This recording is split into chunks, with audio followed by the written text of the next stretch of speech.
Hey, hey, it's Growing in Faith Farm. I'm Doug. And I'm Stacy. And today we're going to show you the breakfast of champions on the homestead. And so what do you got? What are you going to do? Well, first thing I thought we have a bunch of fresh strawberries because it's strawberry season, and we are going to go ahead and make a smoothie. Okay, cool. So this is Hold on. blender. That's a blender? Oh, the hand crank blender.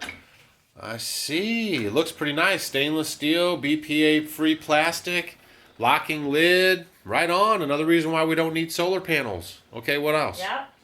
And so what I've done is we're going to start with a smoothie.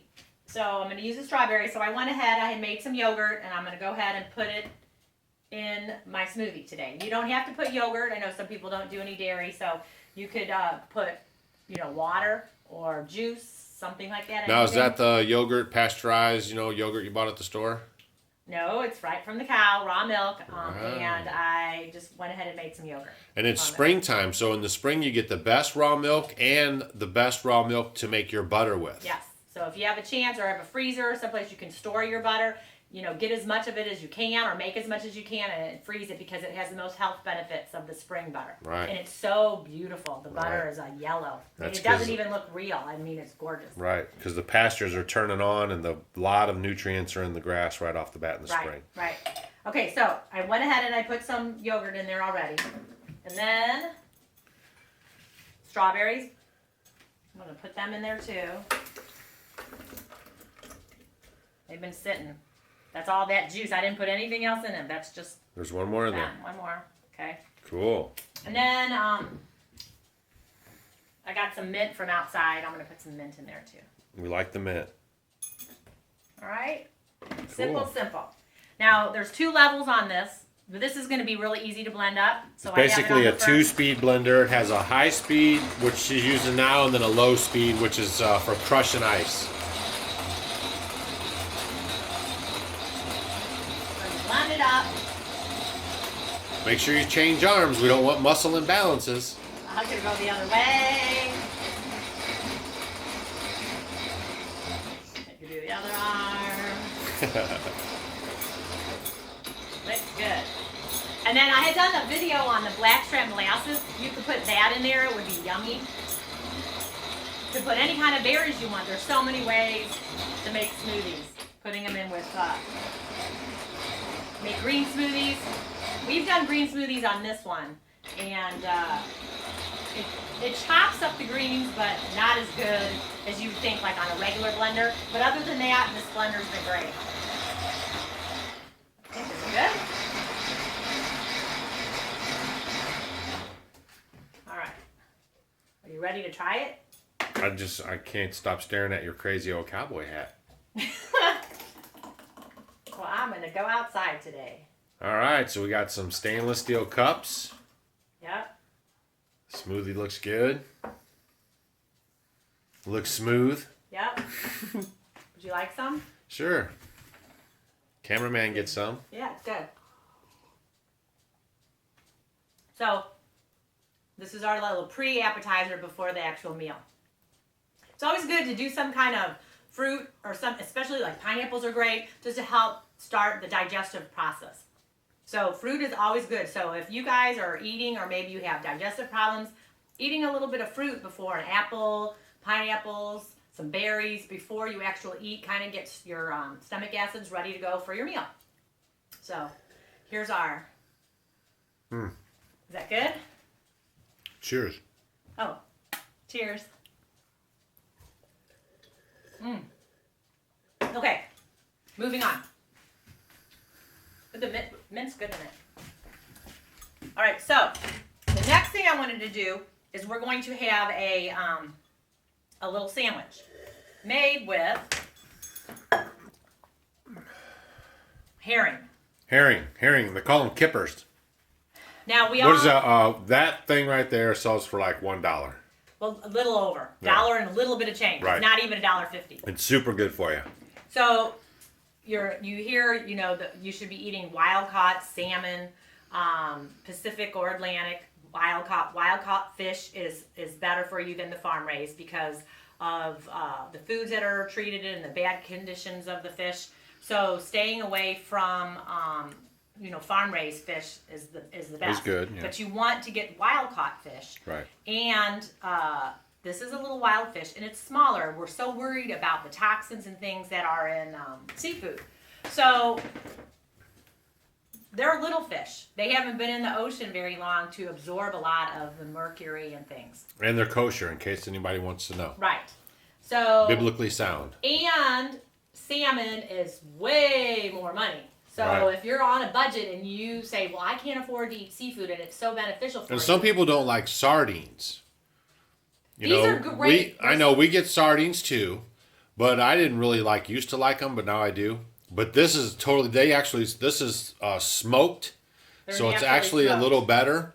But they have a different taste totally than like a sardine. I just wanted to put that in there. Since they've been smoked, but they're wonderful. The herring is just wonderful. Right.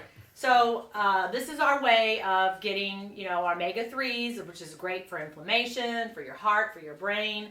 And another thing, when you're getting your seafood, and make sure, like I say, it's wild, and these little guys are wild, seafood has a lot of selenium. And selenium is great for thyroid function, and your thyroid in turn works for your immune system, your cardiovascular, your brain health. I mean, it all kind of goes together. And we're really, really low in selenium, so we definitely need this. The highest selenium that you can get is from Brazil nut.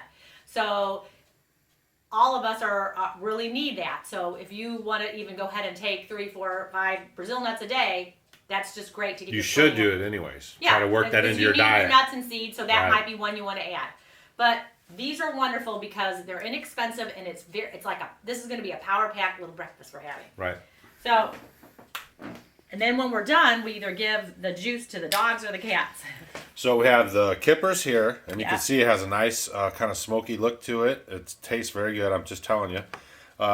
That's a sprouted wheat bun. But if you make your bread, I like these I'm spoiled sometimes. I like these sprouted wheat buns. Yeah, she makes bread, but we also, we still have stores, so we still buy some stuff.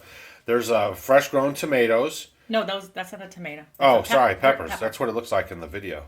Because you guys got to remember, I'm looking through the phone to see it. Peppers, onions, cream cheese, and sprouts that we sprout ourselves. Cool. Okay.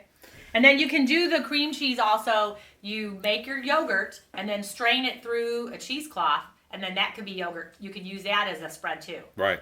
So you could do it like that. All right, so what do you got?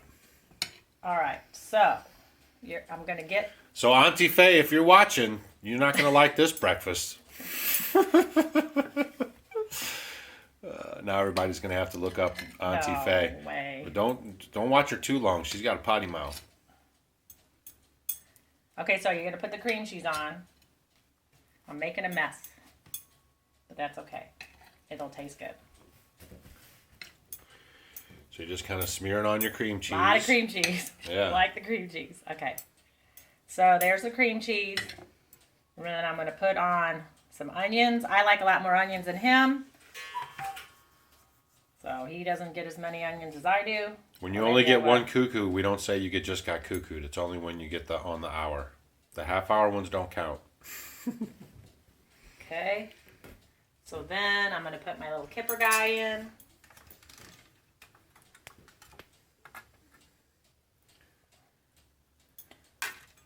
Break them in half.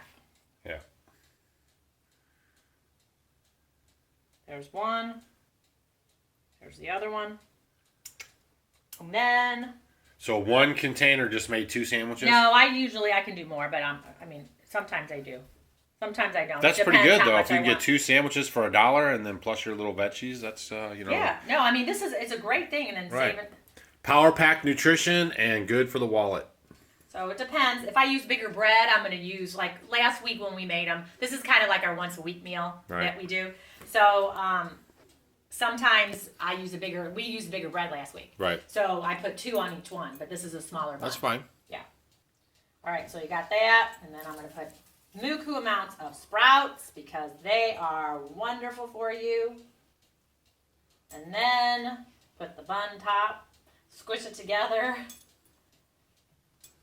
And there you go. Look at that beauty. Huh? There's our lovely little sandwich. Cool. And good for you. And then we'll have it with our rest of our juice, but you drank yours. I didn't drink, man. And it's great and very healthy for you. That's right. So just another tip from Growing in Faith Farm on how you can spice up and get away from the eggs and hopefully not bacon. Oh, here, let me give you one more little thing you could do. If you're gluten-free, you could even use a big piece of romaine lettuce. And right now, lettuces are great in the garden. Right. So just put it in a big thing of romaine. There you and go. And then eat it like that. Or kale. Well, no, you could do it. Would you do kale? Yeah. It depends how thick the little stalk is in between. But yeah, that would be great. So you could do it that way. So there you go. Here's to you. So eat your greens. Eat your greens and get your omegas with your fishes. So just another video from Growing in Faith Farm, dropping it off for you. Hopefully you got something out of it, learned a little healthy snack for anyone looking to be a little healthier on the homestead. All right? Until we see you again. See you later.